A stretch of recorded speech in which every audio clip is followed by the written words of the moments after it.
Hello movie ভার্সের বন্ধুরা, কেমন আছো সবাই? নিনজা শব্দটা শুনলেই আমাদের চোখের সামনে ভেসে ওঠে কালো পোশাকে ঢাকা এক রহস্যময় ছায়ামানব, যার হাতে থাকে ধারালো কাটানা আর যে দেয়াল বেয়ে অনায়াসে ছুটে বেড়াতে পারে, তাই তো?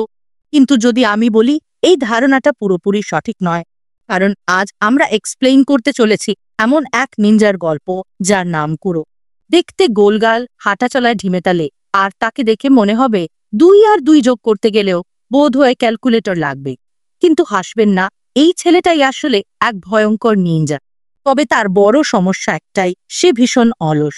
এবং এই অলস নিনজাকেই যখন একটি হাই স্কুলে আন্ডারোগভার এজেন্ট হিসেবে পাঠানো হয়, তখন যা ঘটে তা হাসতে হাসতে তোমাদের পেট ব্যথা করিয়ে দেবে। তো আর দেরি না করে চল ডুব দেই এই মজার আর অ্যাকশন ভরপুর দুনিয়ায়। আজকের মুভির নাম আন্ডার নিনজা। গল্পটা আবর্তিত হয়েছে জাপানকে কেন্দ্র করে। প্রথমেই আমরা দেখি জাপানের ব্যস্ত এক শহর, এবং এখানে জানতে পারি এই সাধারণ মানুষের ভিড়েই লুকিয়ে আছে 2 লাখেরও বেশি নিনজা। এরা কিন্তু কোনো কালো পোশাক পরে না, কিংবা মুখে মাস্ক লাগিয়ে ঘুরেও বেড়ায় না। এরা আমাদের মতোই ডাক্তার, ইঞ্জিনিয়ার, দোকানদার কিংবা অফিস কর্মচারী। কিন্তু এরা সবাই কাজ করে একটি অদৃশ্য শক্তিশালী সংগঠনের অধীনে, যার নাম NIN, ন্যাশনাল ইন্টেলিজেন্স অফ নিন্নাস। এই নিনজাদের মধ্যেই একজন হলো সুজুকি। দিনের বেলায় সে একটি ম্যাগাজিন অফিসে এডিটর হিসেবে কাজ করে, লেখকদের পাণ্ডুলিপি পড়ে আর অফিসের বসের বকুনি খায়। কিন্তু রাতের অন্ধকারে সে একজন লজ্জাঙ্ক নিনজা। একদিন অফিসে বসে সে যখন এক লেখকের গল্প শোনার ভান করছিল, ঠিক তখনই তার ফোনে আসে একটি রহস্যময় বার্তা। মেসেজটা দেখেই সুজুকির মুখের অভিব্যক্তি পুরো পাল্টে গেল। সে লেখককে কোনোমতে একটা অজুহাত দিয়ে বলল, আজ আর হবে না ভাই, আপনি বসেন। এই বলে সে সেখান থেকে এমন দৌড় দিল যেন পেছনে রকেট বুস্টার লাগানো রয়েছে। ছুটতে ছুটতে সুজুকি পৌঁছে গেল একটি ব্রিজের ওপর, আর সেখানে গিয়ে সে দেখতে পেল এক রাশিয়ান গুন্ডাকে। লোকটাকে দেখতে এক কথায় আস্ত গন্ডার। আর আজকের মিশনে সুজুকির কাজ একটাই, এই লোকটাকে দুনিয়া থেকে পার্সেল আউট করে দেওয়া। রাশিয়ানটা সুজুকিকে চোখে চোখেই চিনে ফেলল, কোনো কথা না বাড়িয়ে সোজা গুলি চালিয়ে দিল। কিন্তু সুজুকি তো নিনজা, সে এমনভাবে বুলেটটা পাশ কাটিয়ে গেল যেন পুরো ব্যাপারটা একটা মাছি হাত নেড়ে উড়িয়ে দেওয়ার মতোই সহজ। এরপর যা করলো তা দেখে আপনার চক্ষু কপালে উঠবে। সে নিজের পায়ের হাই হিল জুতা খুলে রাশিয়ানের দিকে ছুঁড়ে মারল, আর সেই জুতা মুহূর্তেই রূপ নিল 2টি ধারালো ব্লেডে। ভাবুন তো, যদি মেয়েরা শপিংয়ে গেলে এমন জুতার সাথে রাখত, তাহলে রাস্তায় বখাটেদের ভবিষ্যৎ গ্যাংস্টার হওয়ার আগেই শেষ। রাশিয়ান কোনোমতে নিজেকে বাঁচিয়ে বন্দুক দিয়ে এলোপাতাড়ি গুলি চালাতে থাকলো। কিন্তু সুজুকি আবারও দ্রুত আড়ালে সরে গিয়ে কয়েকটি নিনজা স্টার ছুঁড়ে মারল। তারপর পিছন দিয়ে গিয়ে এমন এক লাথি মারল, ঠিক বলতে গেলে খুব সংবেদনশীল জায়গায়, যার ধাক্কায় লোকটা কয়েক সেকেন্ডের জন্য বোঝাই যাচ্ছিল না সে পৃথিবীতে আছে নাকি মঙ্গল গ্রহে। কিন্তু রাশিয়ান বলেই কথা, এত সহজে সে দমবার পাত্র নয়। সুজুকির ইলেকট্রিক শকস্টিকের আঘাতেও তেমন কোনো প্রভাব ফেলল না। উল্টো সে সুজুকিকে ধরে মাটিতে আছাড় মেরে ফেলে দিল। এই পুরো লড়াইটা কিছুটা দূর থেকে দেখছিল আরেক নিনজা, কেটো। সে একজন হাইজাঙ্কো নিনজা, আর তার চেহারাই বলে দিচ্ছিল আজ সে বড় কোনো প্ল্যান নিয়ে এসেছে। এদিকে রাশিয়ানটা আবার বন্দুক তাক করে সুজুকিকে শেষ করে দিতে যাচ্ছে। ঠিক সেই মুহূর্তে একটা টুথপিক উড়ে এসে রাশিয়ানের হাতে গিয়ে লাগে, আর সে ঘুরে তাকাতেই দেখে একটা সাদা গেঞ্জি পরা হাফ প্যান্টওয়ালা ছেলে তার দিকে দৌড়ে আসছে। এটা দেখে লোকটা ভয় পেয়ে তার দিকেই গুলি চালাতে থাকে। কিন্তু ছেলেটা গুলিগুলোর পাশ কাটিয়ে সোজা এসে তার উপর ঝাঁপিয়ে পড়ে এক লাফে সে রাশিয়ান লোকটার ঘাড়ে উঠে বসে আর কয়েক সেকেন্ডের মধ্যেই তাকে মাটিতে ফেলে দেয়। এরপর ছেলেটা রাশিয়ান লোকটার শ্বাসরোধ করে তাকে মেরে ফেলে। হ্যাঁ বন্ধুরা, এই হাফ প্যান্টপরা ছেলেটাই আমাদের আজকের গল্পের হিরো, আর ওর নাম কুরো। লোকটাকে মারার পর কুরো সুজুকিকে বলে, আচ্ছা আমি যাচ্ছি, বাকি কাজটা তুমি সামলে নিও। এই কথা শুনে সুজুকি পুরোথ হয়ে যায়। সে ভাবছে এই ছেলেটাকে এত বড় কিল করলো, আবার ক্রেডিটও অন্যকে দিয়ে দিল, পাগল নাকি? তখন কুরো বলে, আমার এসব ক্রেডিট নিয়ে লাভ নেই, আজ অনেক কাজ হয়ে গেছে, এখন বাড়ি গিয়ে এসি ছেড়ে একটা শান্তির ঘুম দেব। বন্ধুরা, নিনজা হিসেবে কুরো যতটা ভয়ঙ্কর, মানুষ হিসেবে ঠিক ততটাই অলস। এরপর সে চুপচাপ সেখান থেকে চলে যায় যেন কিছুই হয়নি। কুরো বর্তমানে একটা পুরনো আর সস্তা বাড়িতে একাই থাকে। তার জীবনের একমাত্র কাজ খাওয়া, ঘুমানো আর বোর হলে ফুঁ দিয়ে টুথপিক ছুঁড়ে দেওয়ালে লাগানোর প্র্যাকটিস করা। মানে নিনজা হওয়ার পরেও তার জীবনের আসল লক্ষ্য হলো কিভাবে আরও বেশি অলস থাকা যায়। ঠিক তখনই হঠাৎ করে কেউ একজন বিনা শব্দে তার ঘরে ঢুকে পড়ে। লোকটা হলো তার সিনিয়র কেটো। সে এসেছে কুরোকে নতুন মিশন দিতে। দ্বিতীয় বিশ্বযুদ্ধের পর কিছু খারাপ নিনজারা মিলে একটি ভয়ানক গ্রুপ তৈরি করেছে, যার নাম আন্ডারগ্রাউন্ড নিনজা ইউএন। গোয়েন্দা সূত্রে খবর, তারা জোন হাই স্কুল নামের একটি স্কুলে ঢুকিয়ে আস্তানা গেড়েছে। স্কুলটা তৈরি হয়েছে এক পুরনো মিলিটারি স্কুলের জায়গায়, যেখানে এখনো যুদ্ধের সময়কার কিছু গোপন রহস্য আর অস্ত্র লুকানো রয়েছে। এবার কুরোর মিশন হলো একজন ছাত্র সেজে আন্ডারকভার এজেন্ট হিসেবে ওই স্কুলে ঢোকা এবং আন্ডারগ্রাউন্ড নিনজারা আসলে কি পরিকল্পনা করছে তা খুঁজে বের করা। এই মিশনের সাহায্যের জন্য কেটো তাকে একটি স্পেশাল স্যুট দেয়। এই স্যুটের সাহায্যে কুরো অদৃশ্য হতে পারে। কুরো ভাবল, ওয়াও, এবার তো মজা হবে। কিন্তু সমস্যা হলো, স্যুটটা পরলে শরীরের শুধু উপরের অংশটাই অদৃশ্য হয়, নিচের অংশ মানে প্যান্ট আর পা পুরোটাই দেখা যায়। দূর থেকে দেখলে মনে হবে রাস্তায় নাকি একটা প্যান্ট একা একাই হাঁটছে। এর চেয়ে হাস্যকর দৃশ্য আর কি হতে পারে। একদিন এই হাফ ইনভিজিবল স্যুট পরে কুরো যখন টাইম পাস করছিল, তখনই টয়লেট থেকে তার এক বান্ধবীর আওয়াজ আসে। সে টয়লেট পেপার চাইছিল, কিন্তু পেপারটা সিট থেকে অনেক দূরে রাখা ছিল। মেয়েটা কুরোকে সতর্ক করে বলল, খবরদার, আমার দিকে তাকাস না।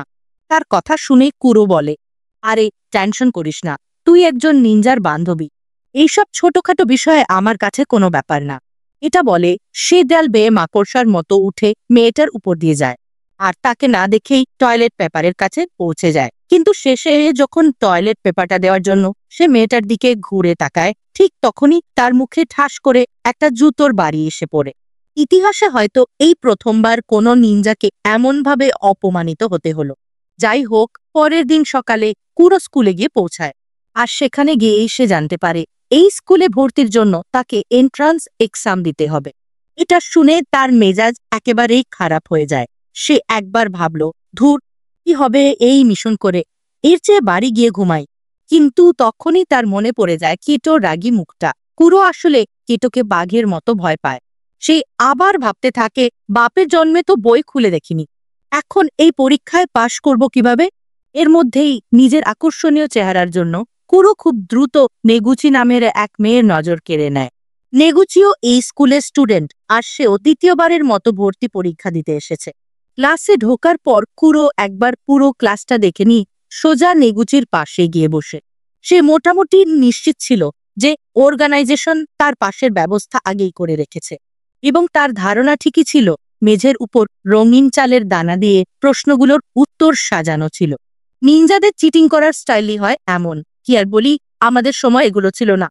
যাই হোক, কুরো উত্তর লেখা শুরু করতেই নেগুচি হঠাৎ ভয়ে মাগো বলে চিৎকার করে ওঠে। তার মনে হচ্ছিল চালের দানাগুলো আসলে কোনো পোকা। এত সুন্দরী একটা মেয়ের চিৎকার শুনে টিচার বললেন, ঠিক আছে, যদি তোমার সমস্যা হয় তবে ওগুলো পরিষ্কার করে নাও। এদিকে কুরোর মাথায় আসে সর্বনাশ, এইভাবে চললে তো আমি ফেল করব। তাই বুদ্ধি করে সে নিজের রাবার নিচে ফেলে দেয়, আর সেটা তোলার অজুহাতে চুপচাপ একটা কাগজের বলো স্ট্রের মধ্যে ভরে নেগুচির দিকে ফুঁদিয়ে মারে। ঠিক তখন নেগুচি ঝাড়ু আনতে গিয়েছিল, আর ফিরে এসে আবার চিৎকার শুরু করে, এইমাত্র কেউ আমাকে ছুঁয়েছে। রাগে সে টিচারকেই সন্দেহ করে বলে বসে, বুড় খাটাস। টিচার উত্তর দেন, দেখো বাবা, আমার হাত তো রাবারের মতো লম্বা না যে তোমাকে ছুঁতে পারবো। এই ঝগড়ার সুযোগে কুরো তাড়াতাড়ি করে উত্তর লিখে যেতে থাকে। কিন্তু গণিত শেষ করার আগেই টিচার নেগুচিকে সামলাতে এগিয়ে এসে পায়ে থেকে চালের দানাগুলো ছড়িয়ে নষ্ট করে ফেলেন। এবার কুরোর আর কোনো উপায় থাকে না, তাই সে তার শেষ এবং সেরা অস্ত্র অভিনয় ব্যবহার করে। সে হাউমাউ করে কাঁদতে কাঁদতে প্যান্ট ভিজিয়ে দেয়, তারপর কান্নার সুরে বলে, স্যার, পরীক্ষার ভয়ে এতই টেনশনে ছিলাম যে ভুল করে সকালে এক জগ পানি খেয়ে ফেলেছি। এই নাটক দেখে টিচারের মন গলে যায়। তিনি বলেন, আচ্ছা বাবা, কেঁদো না, পরীক্ষা শুধু নামেই হচ্ছে, তুমি সাদা খাতা জমা দিলেও তোমাকে পাশ করিয়ে দেওয়া হবে। এভাবেই কুরোর প্ল্যান সফল হয়। স্কুল সম্পর্কে আরও তথ্য জানতে ফেরার পথে কুরো নেগুচির জন্য অপেক্ষা করে। দুজনে হাঁটতে হাঁটতে বাড়ির পথে রওনা হয়। কুরোর বাড়ি আগে পড়ায় সে নেগুচিকে বলে, চলো, তোমাকে আমার বাসার ছাদটা দেখিয়ে আনি, খুব সুন্দর জায়গা। কিছুক্ষণ ভেবে নেগুচিও রাজি হয়ে যায়। দুজনে একসাথে কুরোর বাড়ির ছাদে গিয়ে বসে। সেখানে গল্প করতে করতে নেগুচি জানায় ক্লাসে কিছু দুষ্টু ছেলে আছে যারা কুরোকে বিরক্ত করতে পারে। সে আরো বলে অ্যাডা নামের আমার এক বান্ধবীকেও ওরা খুব বিরক্ত করেছিল, সেই জন্যই সে ক্লাসে আসা ছেড়ে দিয়েছে। নেগুচি আরও একটা গুরুত্বপূর্ণ তথ্য শোনায়, আমাদের স্কুলের নিচে নাকি একটা গোপন টানেল আছে, আর সেই টানেলটা দ্বিতীয় বিশ্বযুদ্ধের সময় একটা বিশেষ মিলিটারি বেস হিসেবে ব্যবহার করা হতো। এটা শুনে কুর বুঝতে পারে সম্ভবত আন্ডারগ্রাউন্ড নিনজাদের গ্রুপ সেই মিলিটারি বেসটার পেছনেই লেগে আছে। এদিকে সন্ধ্যা হয়ে আসছিল, তাই নেগুচি বলে আমি এবার বাড়ি যাই। কিন্তু হঠাৎ করেই সে পা পিছলে ছাদ থেকে নিচে পড়ে যায়। নিচে পড়ার আগে কুরো লাফ দিয়ে তাকে ধরে ফেলে, আর জমিতে পড়ার মুহূর্তে পুরো স্যুটের সেফটি ফিচার চালু হয়ে যায়। স্যুটটা বিশাল এয়ার ব্যাগের মতো ফুলে ওঠে। তবে ভয়ে নেগুচি চিৎকার করতে করতে মুখ হা রেখেই অজ্ঞান হয়ে যায়। পরে জ্ঞান ফেরার পর কুরো তাকে বাড়ি পৌঁছে দিয়ে আসে। সেই একই রাতে এক বকাটে ছেলে তার ড্রোনটা কুরোর বান্ধবী কাওয়াডোর বাথরুমের জানালার কাছে ওড়ানোর চেষ্টা করছিল, কিন্তু সে জানত না কুরো তার অদৃশ্য হওয়ার স্যুট পরে ঠিক সেখানেই বসে আছে। কুরো তার বিশেষ লাঠি দিয়ে ছেলেটাকে হালকা একটা ইলেকট্রিক শক দেয়। আসলে ছেলেটা ছিল নেগুচির সেই বন্ধু অ্যাডা। কুরো তাকে কাওয়াডোর কাছে ক্ষমা চাইতে বলে এবং পরের দিন স্কুলের সঙ্গে নিয়ে যায়। অ্যাডা কিছুতেই যেতে চাইছিল না। কুরো তখন বলে ভয় পাস না, আমি তোকে বাঁচাবো, তবে এজন্য প্রতিদিন 500 টাকা সার্ভিস চার্জ লাগবে। বিপদে উদ্ধার করতেও তো খরচ আছে, তাই না? স্কুলে পৌঁছানোর সাথে সাথেই সেই বকাটে ছেলেরা আবার এডাকে বিরক্ত করা শুরু করে, কিন্তু এবার কুরো এগিয়ে আসে। সে নিজের পা দিয়ে এডার পা চেপে ধরে আর জোরে ধাক্কা দিয়ে অন্য ছেলেটাকে মাটিতে ফেলে দেয়। মার খেয়ে ছেলেটা ব্যথায় লাফালাফি করতে শুরু করে। অ্যাডা আজ তাহলে বুঝতেই পারছিল না হঠাৎ তার মধ্যে যেন কোনো ব্রুসলির আত্মা ঢুকেছে। এরপর কুরো পিছনের লাইনে গিয়ে এমনভাবে বসে পড়ে যেন সে ভাজা মাছটা উল্টে খেতে জানে না। এতক্ষণ তো হাসাহাসি আর কুরোর অলসতার গল্প শুনলেন, কিন্তু এবার খেলাটা সিরিয়াস হতে চলেছে। কারণ পর্দার আড়ালের শত্রুরা তাদের আসল রূপ ধীরে ধীরে প্রকাশ করতে শুরু করেছে এবং আমাদের অলস নিনজাকে এবার তার ঘুম হারাম করে সত্যিকারের অ্যাকশনে নামতে হবে। ক্লাসে বসে কুরোর মুখে হঠাৎ একটা লাল রেজাল্ট লাইটের আলো পড়ে। আসলে এটি ছিল তাদের মধ্যে গোপন সংকেত। সংকেত পেয়ে কুরো ক্লাস থেকে বেরিয়ে ছাদে চলে যায়। বাইরে এসে সে দেখে শিয়ান নামের এক ছেলে বসে আছে। শিয়ান একজন হাই জাঙ্কো নিনজা। যেদিন কুরো সেই রাশিয়ানকে মেরেছিল সেদিনও শিয়ান সেখানেই ছিল। শিয়ানো স্কুলে আন্ডারওভার নিনজা হিসেবে এসেছে। তার কাজ হলো খুঁজে বের করা আন্ডারগ্রাউন্ড নিনজা গ্রুপে কারা আছে। শিয়ান জানায় এই স্কুলে তাদের বেশি আর একজন নিনজাও আছে, স্কুলের ডিসিপ্লিন ডিরেক্টর। ডিরেক্টর ছাদের অন্য পাশ থেকে ইশারা করে কুরোকে ক্লাস শেষে বয়লার রুমে দেখা করার জন্য বলে এবং তারপর গায়েব হয়ে যায়। ঠিক তখন কুরো বুঝে যে পরিস্থিতি বিপজ্জনক। সে নিজের শরীরের উপরের অংশ অদৃশ্য করে বক্সের ওপর পড়ে থাকা লোকটার কাছে গিয়ে হাজির হয়। ওই বকাটে ছেলেদের মধ্যে একজন কুরুকে লাথি মারার চেষ্টা করে, হয়তো দেখতে চায় সে আসলেই কে, কিন্তু লাথিটা নিজের ওপর পড়ে যায়। কুরো প্রথমে সেই ছেলেটাকে মারত, তারপর এডার পেছনে দাঁড়িয়ে তার হাত ধরে অন্যদেরও মুখে জোরে খুশি মেরাতে বাধ্য করে, যাতে কুরোর নাম না উঠে বরং সবাই ভেবে দেখে এডাই করেছে। তাছাড়া এই মিশনে তার পরিচয় সম্পূর্ণ গোপন রাখাই বাধ্যতামূলক। ক্লাস শেষে কুরু বয়লার রুমে আসে ডিসিপ্লিন ডিরেক্টরের সঙ্গে দেখা করতে, কিন্তু ডিরেক্টর হঠাৎ করে পেছন থেকে তলোয়ার বের করে কুরুর ওপর আক্রমণ করে বসেন। আসলে দুজনেই একে অপরকে আন্ডারগ্রাউন্ড নিনজা গ্রুপের সদস্য ভাবছিল। কুরু ডিরেক্টরের প্রত্যেকটা আক্রমণ সহজেই ঠেকিয়ে দেন। যখন ডিরেক্টর বুঝতে পারেন যে কুরু আসলে আন্ডারগ্রাউন্ড নিনজাদের কোনো সদস্য নন, তখন কুরু বলে পেছনে সরে যান, আমাদের স্যাটেলাইট আপনার উপর নজর রাখছে। আমি চাইলে 1 সেকেন্ডে আপনাকে বাষ্প করে দিতে পারি। ডিরেক্টরের মনে হচ্ছিল কুরু মিথ্যে কথা বলছে। একজন লো ক্লাস নিনজার কাছে স্যাটেলাইটের অ্যাক্সেস থাকা সম্ভব নয়। ঠিক তখনই আকাশ থেকে একটা লেজার বিম এসে ডিরেক্টরের তলোয়ারটা মাঝখানে থেকে 2 ভাগ করে দেয়। ডিরেক্টর বুঝে গেলেন যে এই ছেলেটার সঙ্গে ঝামেলা করা মোটেই ঠিক হবে না। তারপর কুরু সেখান থেকে বেরিয়ে চলে যায়। বাইরে এসে সে দেখে ক্লাসের সবচেয়ে ফেমাস মেয়ে মিসুকি তার জন্য অপেক্ষা করছে। মিসুকি কুরুকে দেখে একটা অদ্ভুত হাসি দেয় আর কিছু না বলেই সেখান থেকে চলে যায়। এদিকে শহরে একটি ভয়ানক ঘটনা ঘটে। এক অদৃশ্য নিনজা একটা দোকানে ঢুকে সেখানে থাকা মহিলা নিনজাকে খুন করে ফেলে। সেই রাতে সুজুকি যখন বাড়ি ফিরছিল তখনই অদৃশ্য নিনজাটি তার সামনে এসে দাঁড়ায়। ওই নিনজাটি আসলে আন্ডারগ্রাউন্ড নিনজা গ্রুপের সদস্য। তাদের কাছে এমন স্যুট ছিল যা একজন মানুষকে পুরোপুরি অদৃশ্য করে দিতে পারে।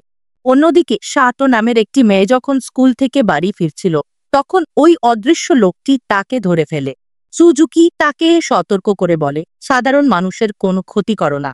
কিন্তু ওই অদৃশ্য নিনজা বলে, চিন্তা করো না, তোমার মৃত্যু এখানে নেই, তুমি মরবে কোরান হাই স্কুলে। অপরদিকে নেগুচি তখন নিজের ঘরে বসে কুরুই কল্পনা করে। গত কিছুদিন ধরে কুরোর কথা সে মাথা থেকে বার করতে পারছিল না। ভেতরে ভেবে সে কুরোর সঙ্গে সুখী একটা জীবন কাটানোর স্বপ্ন দেখে। ঠিক সেই সময় দেখা যায় মাঝরাতে কুরু তার অদৃশ্য স্যুট পরে চুপচাপ নেগুচির বিছানার পাশে বসে তাকিয়ে আছে। নেগুচি কুরুকে দেখে ভয়ে চিৎকার করতে শুরু করে। কুরু কোনো মতে তাকে থামিয়ে বলে, দোকানে কাজ করা একজন মহিলাকে মেরে ফেলা হয়েছে। আমার ভয় হচ্ছে এবার হয়তো আন্ডারগ্রাউন্ড নিনজারা স্কুলে হামলা করতে পারে। যে কোনো সময় স্কুলে ভয়ঙ্কর লড়াই শুরু হতে পারে। তুমি সামনের কয়েকদিন স্কুলে এসে না, ঠিক আছে? পুরো বলেই কিছু না বলেই পুরো জানলা দিয়ে লাফিয়ে অদৃশ্য হয়ে যায়। এরপর আমরা একজন লোককে দৌড়তে দেখি, মনে হচ্ছিল কেউ তার পেছনে তাড়া করছে। হঠাৎ একটি নিনজা স্টার এসে লোকটির পায়ে গেঁথে যায় আর লোকটি মাটিতে পড়ে যায়। ওই লোকটির নাম সারুটা। সে আগে কুরুদের টিম NIN এর একজন নিনজার সদস্য ছিল, কিন্তু পরে গ্রুপটি ছেড়ে দিয়েছিল। এরপর তাকে পেছনে নিয়ে ধরছে অদৃশ্য লোকটি এবং জিজ্ঞেস করে, তুমি কি আন্ডারগ্রাউন্ড নিনজাদের সঙ্গে যোগ দিতে চাও? সারুতা 1 সেকেন্ডেই রাজি হয়ে যায় এবং বলে, মানুষ মারতে আমার ভালোই লাগে। বলো টার্গেট কে? তখনই জানা যায় যে অদৃশ্য নিনজাটা আসলে আর কেউ নয়, নিজেই সারুতা। সে নিজের মনেই কল্পনা করে চলছিল। পরের দিন সকালে যখন একজন স্টুডেন্ট স্কুলে যাচ্ছিল, সারুতা হঠাৎ এক ঝটকায় তার মাথা কেটে ফেলে এবং বাকি দেহটি নিজের সঙ্গে নিয়ে চলে যায়। এদিকে কুরুর নিষেধ সত্ত্বেও নেগুচি তাকে খুঁজতে খুঁজতে স্কুলে পৌঁছে যায়। ঠিক তখন স্কুলের ডিরেক্টর তাকে দেখে ফেলেন। নেগুচি ঘাবড়ে গিয়ে সবকিছুর সত্যতা খুলে বলে, কুরু তাকে বলেছে স্কুলটা ধ্বংস হয়ে যেতে পারে। ডিরেক্টর বুঝে গেলেন যে লড়াই শুরু হতে যাচ্ছে, তাই তিনি নেগুচিকে একটা আংটি দিয়ে বলে দিলেন, এটা কুরুকে দিয়ে দাও। ওকে খোঁজার চেষ্টা করো, এই সময় ওকে খুব দরকার। কিছুক্ষণ পর সারুটা ওই স্টুডেন্টের শরীর নিয়ে ক্লাসে প্রবেশ করে। কখনো তাকে কেউ দেখতে পায়নি। হঠাৎ করে সেই মাথা কাটা শরীরটি সবার মাঝখানে উড়ে এসে পড়ে। ক্লাসে এক মুহূর্তে হইচই বেঁধে যায়। সারুটা একের পর এক স্টুডেন্টকে আক্রমণ করতে শুরু করে। কয়েকজন ঘর থেকে বের হতে পারলেও সারুটা তাদের তাড়া করে চলেছে। খবর খুব তাড়াতাড়ি সুজুকি ও শিয়ানের কাছে পৌঁছে যায় যে আন্ডারগ্রাউন্ড নিনজারা স্কুলে হামলা চালিয়েছে। সুজুকি দৌড়ে স্কুলে আসে। নিজের চোখের সামনে এই রক্তক্ষয়ী দৃশ্য দেখে সে লাঠি বের করে এবং তখনই অদৃশ্য হওয়া স্যুটটি খুলে ফেলে। মাস্কটিও সরিয়ে নেয়। সারুটা বলে, চিনতে পারছো আমাকে? এই স্কুলে যখন আমরা পড়তাম আমি তোমাকে খুব পছন্দ করতাম, কিন্তু তুমি আমার ভালোবাসার দাম না দিয়ে চলে গিয়েছিলে। এরপর সে নিজের প্রেমের ব্যর্থতার কষ্ট নিয়ে সুজুকির উপর ঝাঁপিয়ে পড়ে। দুজনই ভয়ঙ্করভাবে লড়াই করতে থাকে। দুজনই একে অপরকে হারানোর চেষ্টা চালায়। সুজুকি যথেষ্ট দ্রুত হওয়ায় প্রায় জিতছিল, কিন্তু সে লক্ষ্য করতে পারেনি যে সারুটা তার লাঠির আক্রমণ শুষে নিচ্ছিল। ফলে সুজুকির লাঠির কোনো প্রভাব পড়ছে না। ঠিক তখনই একজন হাইজাঙ্ক নিনজা কেটো কাজ ভেঙে ভিতরে প্রবেশ করে। কেটোর সামনে সারুটা দাঁড়ানো প্রায় অসম্ভব। কেটো মাস্ক পরে চুপচাপ অদৃশ্য হয়ে যায়, কিন্তু এতে সারুটোর জন্য কিছু আসে যায় না। কেটো নিজের হাত কেটে সারুটোর দিকে রক্ত ছুঁড়ে মারে, যাতে সারুটোর স্যুটের ওপর রক্তের দাগ লেগে যায় এবং অদৃশ্যতা ভেঙে যায়। এরপর কেটো সারুটোর উপর তলোয়ার দিয়ে আক্রমণ করে, কিন্তু সারুটার উন্নত স্যুটটি বেলুনের মতো ফুলে গিয়ে তাকে বাঁচায়। কেটো সুযোগ পেয়ে সেখান থেকে পালিয়ে যায়। অন্যদিকে নেগুচি এখনো কুরুকে খুঁজছে। অ্যাডা অনেক ভয় পেয়েছিল। সে বলে, আমি কুরু আর আরেকটি ছেলে ওই টানেলের দিকে গিয়েছিলাম। আমরা শুনেছিলাম সেখানে আন্ডারগ্রাউন্ডের বাংকার পর্যন্ত রাস্তা গেছে। আমরা ভিতরে যাওয়ার সাহস পাইনি, কিন্তু কুরু একাই ঢুকে গেছে। এখন আমার কুরুর জন্য ভয় হচ্ছে। ওইদিকে কুরু টানেলের ভিতরে ঢুকে একটি মেয়েকে দেখেন। মেয়েটি হলো মিসুকি, যিনি পুরো প্ল্যান তৈরি করেছিলেন। কুরু যা ভেবেছিলেন, মিসুকি তার চেয়েও শক্তিশালী প্রমাণিত হলো। কুরু মিসুকির উপর বোমা ছুড়ে আক্রমণ করে, কিন্তু মিসুকি এক মুহূর্তের মধ্যে দেয়ালের উপরে কেবল আঙ্গুল ধরে ঝুলে যায়। এরপর কুরু তার ওপর দুটি হাই ভোল্টেজের তার ছুঁড়ে আক্রমণ করে, কিন্তু মিসুকি খালি হাতে সেই তারগুলো ধরে ফেলতে সক্ষম হয়। অর্থাৎ বিদ্যুতের কোনো প্রভাব তার উপর পড়ে না। এদিকে স্কুলে সারুটা ঘুরে বেড়াচ্ছে। ঠিক তখনই শিয়ান তার সামনে এসে দাঁড়ায়। তার তরোয়াল নিয়ে শিয়ান সারুটোর উপর আক্রমণ করে। খুব চালাকির সাথে মাটিতে কাজ ছড়িয়ে দিয়ে সে সারুটোর অবস্থান নির্ধারণ করে। একই সাথে তার টেডি বিয়ার সারুটোর লোকেশন খুঁজে বের করতে সাহায্য করে। শিয়ান সারুটাকে দেয়ালের সঙ্গে চেপে ধরে কয়েক মুহূর্তের মধ্যেই স্যাটেলাইটের হামলায় সারুটা মারা যেত। কিন্তু শেষ মুহূর্তে সারুটা সেখান থেকে বেঁচে পালিয়ে যায়। শিয়ানও পিছু নিয়ে ছাদে চড়ে গিয়ে সারুটাকে ধরে ফেলে। শিয়ান তলোয়ার চালিয়ে সারুটার উপর এক ভয়ানক আঘাত করে, কিন্তু দেখা গেল সেখানে আসলেই সারুটার নয়, স্যুটটাই ছিল। হঠাৎ পেছন থেকে সারুটা আক্রমণ করে। শিয়ান নিজেকে রক্ষা করতে গিয়ে লড়াই চালায়, কিন্তু তলোয়ারটা ভেঙে দুই টুকরো হয়ে যায়। শিয়ান একজন বেশ দক্ষ যোদ্ধা, কিন্তু আন্ডারগ্রাউন্ড নিন্জাদের অস্ত্রশস্ত্র অত্যন্ত উন্নত। এই লড়াইয়ে শিয়ানের ঘাড়ে আঘাত লেগে যায়। এখন আহত শিয়ানের একমাত্র উপায় বাকি ভাঙ্গা তলোয়ার নিয়ে নিজেকে বাঁচানো। এক পর্যায়ে সে প্রায় হারতেই যাচ্ছিল। ঠিক তখনই কেটো এসে পুরো খেলাটাই উল্টে দেয়। তার তলোয়ার সারুটা শরীর জুড়ে এপার ওপার করে কেটে দেয় এবং সারুটা সেখানেই মারা যায়। অন্যদিকে নিচের সুড়ঙ্গে কুরো লড়াইয়ে অসহায় অবস্থায় পড়েছিল। সে বুঝতে পারছিল মিসুকিকে হারানো প্রায় অসম্ভব, কারণ মিসুকি তার থেকে অনেক বেশি শক্তিশালী। কুরো জানতে চাইল, মিসুকি আসলে কি চায়, তুমি কেন এই সব করছো? তখন মিসুকি বলে সে ইচ্ছাকৃতভাবে মিথ্যা গুজব ছড়িয়েছে, যাতে সব নিনজাদের স্কুলে ডেকে আনা যায়, যাতে তারা লেজার স্যাটেলাইটটা অ্যাক্টিভ করে ফেলে।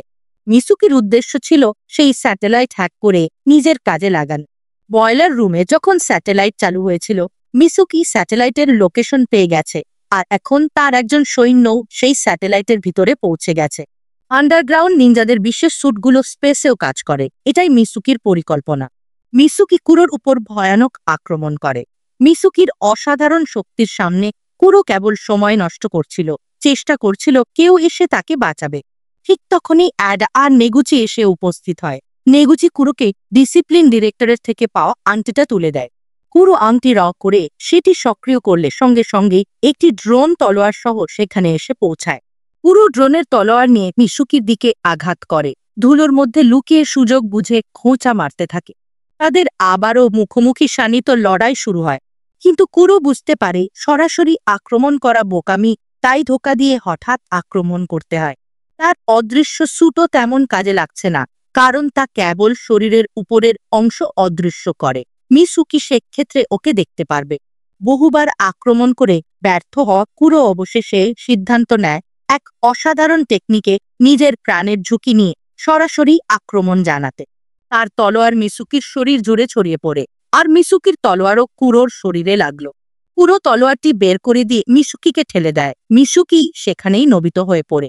কুরো তখন শেষ সীমায় পৌঁছে গেছে, আহত হয়ে নিচে পড়ে যায়। নেগুচি তড়িঘড়ি করে এসে তাকে তুলে নেয়, আর দুজন সেখান থেকে বের হতে থাকে। তবে সমস্যা এখানে শেষ হয়নি। আন্ডারগ্রাউন্ড নিনজা গ্রুপের একজন সদস্য তখন স্যাটেলাইটের ভিতরে পৌঁছে গিয়েছিল এবং সিস্টেমে ভাইরাস আপলোড করে। ফলে পুরো লেজার সিস্টেম তাদের কন্ট্রোলে চলে আসে। সে যেই না ডায়ালটা ঘোরায়, পাওয়ার লেভেল ম্যাক্সিমাম হয়ে যায়। ওই লেজারের টার্গেট ছিল স্কুল, তাই সাইজ বড় করার পর পুরো স্কুলটাই লেজারের আঘাতে উড়ে যায়। এদিকে লেজারের আঘাতে আন্ডারগ্রাউন্ড বাংকারটাও ভাঙতে শুরু করে। বের হওয়ার রাস্তা এখনো অনেক দূরে। নগুচি আর কুরো বাইরে বের হওয়ার চেষ্টা করছিল, কিন্তু কুরো মারাত্মকভাবে আহত ছিল। কুরো বুঝতে পারে যে তারা হয়তো আর বেঁচে ফিরতে পারবে না, তাই সে নিজের অদৃশ্য হওয়া স্যুট খুলে নগুচির উপরে ঢেকে দেয়, আর পুরো টানেলটাই ধ্বংস হয়ে তাদের উপরেই পড়ে। কিছুক্ষণ পর নগুচি সেখান থেকে বের হয়ে আসে, কারণ সেই বিশেষ স্যুটই তার জীবন বাঁচিয়েছিল।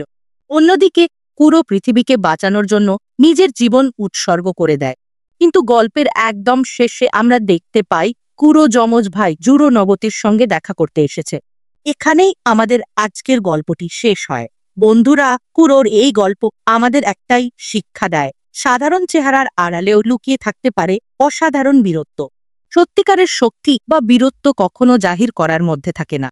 আসল নায়ক হলো সেই যারা সবচেয়ে কঠিন সময়ে নিজের আরাম ও স্বার্থ ভুলে গিয়ে আগে অন্যের সুরক্ষার কথা ভাবে, আর প্রয়োজনে নিঃস্বার্থভাবে সর্বোচ্চ ত্যাগ করতেও দ্বিধা করে না। আমাদের পাশে থাকার জন্য আপনাদের সবাইকে জানাই অন্তরের অন্তঃস্থল থেকে অসংখ্য ধন্যবাদ। আজকের মতো বিদায় নিচ্ছি। আবার দেখা হবে নতুন কোনো গল্প নিয়ে। ততদিন পর্যন্ত সবাই ভালো থাকবেন এবং অবশ্যই ভালোকে ভালোবাসবেন।